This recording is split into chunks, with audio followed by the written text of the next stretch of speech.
Right ఇక breaking news చూస్తున్నాం. ప్రస్తుత ప్రపంచ ఆర్థిక అనిశ్చితుల కారణంగా పెట్టుబడిదారులు బంగారంపై భారీగా పెట్టుబడులు పెడుతుండటంతో త్వరలోనే 10 గ్రాముల బంగారం ధర 2 లక్షలకు చేరే అవకాశం ఉందని ప్రఖ్యాత స్టాక్ బ్రోకరేజ్ సంస్థ Jefferies global head Chris Wood అంచనా వేశారు.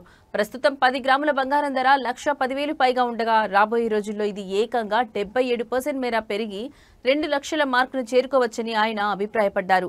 ఈ ధర పెరుగుదల ఎప్పటి వరకు ఉంటుందో మాత్రం ఆయన స్పష్టం చేయలేదు. ప్రపంచవ్యాప్తంగా ఆర్థిక వ్యవస్థలో నెలకొన్న అనిశ్చితి, ద్రవ్యోల్బణం, భౌగోళిక రాజకీయ ఉద్రిక్తతల వంటి కారణాల వల్ల సురక్షితమైన పెట్టుబడిగా భావించే బంగారంపై ఇన్వెస్టర్లు దృష్టి సారిస్తున్నారని నిపుణులు చెబుతున్నారు. ప్రస్తుతం దేశీయ మార్కెట్లో 10 గ్రాముల బంగారం ధర 1,10,000 పైనే పలుకుతోంది. అదేవిధంగా వెండి ధర కూడా కిలోకు 1,40,000 మార్కును దాటింది.